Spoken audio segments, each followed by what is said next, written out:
सर्दियाँ शुरू हो गई थी। सभी पक्षी अपने अपने घरों में ही बैठे हुए थे। सभी पक्षियों ने अपनी अपनी ज़रूरत के हिसाब से अपना भोजन इकट्ठा कर लिया था। बींदू चिड़िया भी अपने घर में आराम से बैठी हुई थी। रात का समय था।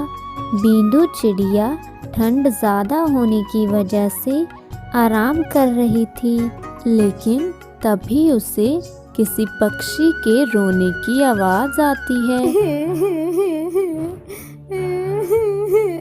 अरे, ये सच में कोई पक्षी रो रहा है या मेरे ही कान बज रहे हैं?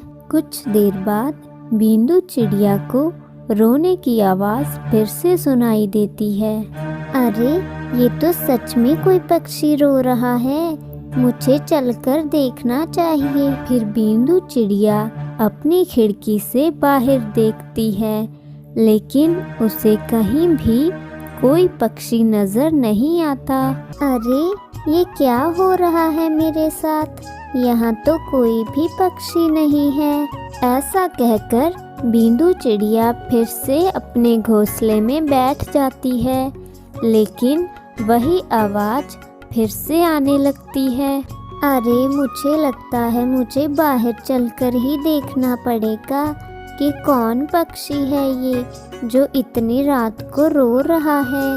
बींदू चिड़िया ठंड में बाहर निकलती है और इधर उधर देखती है कि ये कौन पक्षी है। अरे, यहाँ तो कोई भी नहीं है, लेकिन आवाज़ तो यहीं से आ रही थी। तभी बींदू चिड़िया को फिर से झाड़ियों में से कुछ आवाज़ सुनाई देती है। अरे, ये आवाज़ तो उन झाड़ियों में से आ रही है। मुझे वहाँ चलकर देखना होगा। जैसे ही बींदू चिड़िया उन झाड़ियों के पीछे देखती है, तो वहाँ पर चिड़िया की नन्ही सी बच्ची जख्मी हालत में थी। उसे वहाँ इस हालत में देखकर बींदू चिड़िया बहुत परेशान होती है और उसको उठाकर अपने घर ले आती है। वह उसको थोड़ी गर्मी देती है और उसके जख्मों पर मरहम लगाती है। कुछ ही देर में वह दोनों सो जाती हैं। जब सुबह होती है तो बींदू चिड़िया चिंकी से पूछने लगती है, अरे नन्ही चिड़िया, तुम्हारा क्या नाम है और तुम यहाँ कैसे पहुँची? और तुम्हें तो बहुत चोट भी आई थी। ये सब कैसे हुआ? आंटी, मेरा नाम चिंकी है। मैं अभी उड़ना ही सीख रही थी, लेकिन मेरा बैलेंस बिगड़ गया और मैं नीचे ज़मीन पर गिर गई और मुझे ये चोट आ गई। बेटा, ऐसे नहीं करते। तुमने अपनी माँ के साथ ही उड़ना सीखना था, अकेले नहीं जाते। अब तुम्हारी माँ परेशान हो रही होगी। बींदू चिड़िया चिंकी से यह सब कह ही रही थी कि तभी चिंकी ज़ोर ज़ोर से रोने लगती है।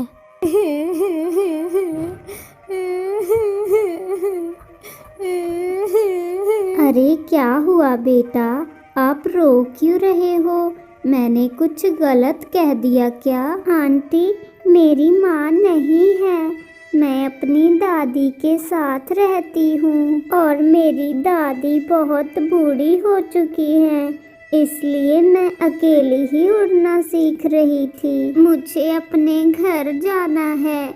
मेरी दादी मेरी राह देख रही होंगी।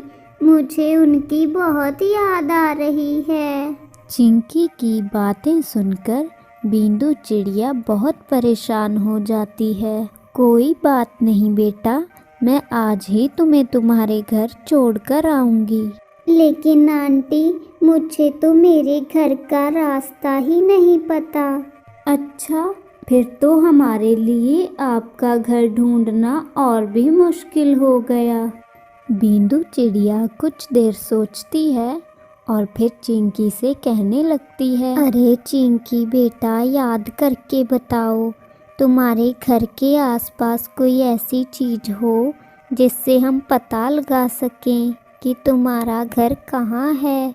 नहीं आंटी, मुझे ज़्यादा तो नहीं, लेकिन इतना पता है कि मेरे घर के सामने ही एक स्कूल है। स्कूल तो 2-3 है हमारे जंगल में, लेकिन अब ये कैसे पता चलेगा कि तुम्हारा घर कौन से स्कूल के सामने है। चिंकी बेटा, आप घर पर ही रहना, मैं अभी जा रही हूँ। मुझे जैसे ही आपके घर के बारे में पता चलेगा मैं आपको वहाँ छोड़ आऊँगी। दूसरी तरफ चिंकी की दादी बहुत परेशान हो रही थी।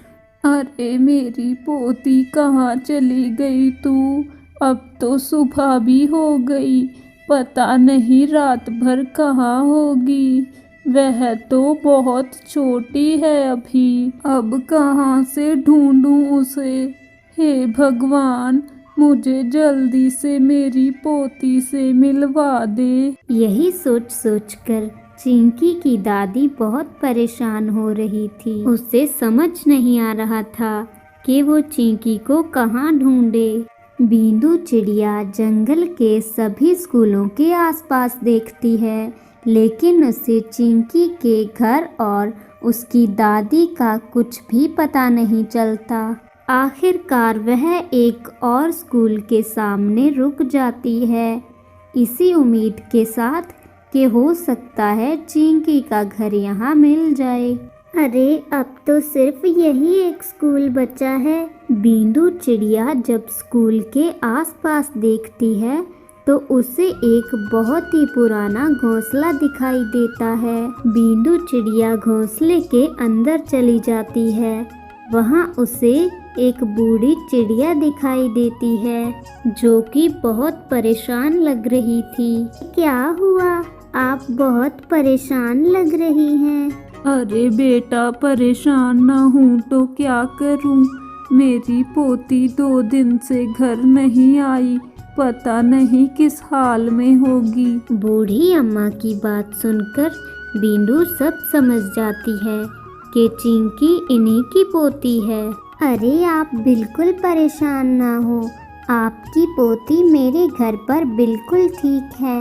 वह बूढ़ी चिड़िया बींदू का बहुत धन्यवाद करती है और अपनी पोती को घर वापस लाने को कहती है। जब बींदू चिड़िया बूढ़ी अम्मा के घोंसले की छत की तरफ देखती है तो वो बिल्कुल टूटी हुई थी और बहुत पुरानी हो चुकी थी। अरे आपके घोंसले की छत तो बिल्कुल टूट चुकी है। यहाँ तो आपको बहुत सर्दी लगती होगी। लगती तो है बेटा, लेकिन अब क्या करें, मुझसे काम होता नहीं और चिंकी तो अभी बहुत छोटी है। बींदू चिड़िया सभी पक्षियों की बहुत मदद करती थी। उसका दिल बहुत बड़ा था और वह उस बूढ़ी चिड़िया को भी अपने साथ चलने को कहती है। कोई बात नहीं, आप मेरे साथ चलें, मेरा घर बहुत बड़ा है, हम तीनों वहाँ आराम से रह सकते हैं और मैंने बहुत सारा भोजन भी इकट्ठा कर रखा है, हमें कोई परेशानी नहीं होगी। फिर बींदू चिड़िया बूढ़ी अम्मा को लेकर अपने घर आ जाती है। चिंकी बेटा, देखो कौन आया है। अरे दादी, आप कब आई यहाँ? मुझे पता था आप मुझे लेने ज़रूर आएंगी। चलिए हम अपने घर चलते हैं। नहीं चिंकी बेटा, आप लोगों को कहीं जाने की ज़रूरत नहीं, आज से आप दोनों मेरे साथ ही रहेंगे। यह सुनकर चिंकी बहुत खुश हो जाती है। फिर वह तीनों खुशी खुशी रहने लगती है।